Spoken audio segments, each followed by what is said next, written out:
Good morning. Meet Scruffy.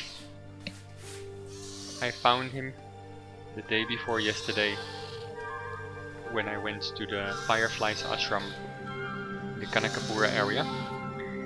He was right next to the roads and he was saying meow, meow, meow. And when I saw him, he had a rope around his neck.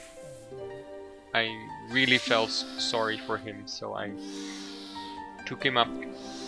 I cut him free from the rope, gave him some food, some pettings.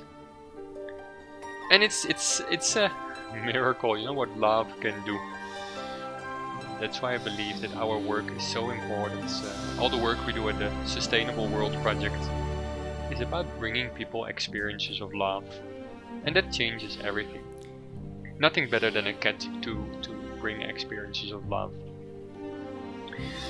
So he has a little bit flea allergy. You can see that also around his neck, his skin is a little bit damaged, but he's in good shape, happy, playful. I think he's about 3 months old. So if you also fall in love with him, just like me, come and pick him up. He is yours. See you soon. Bye bye.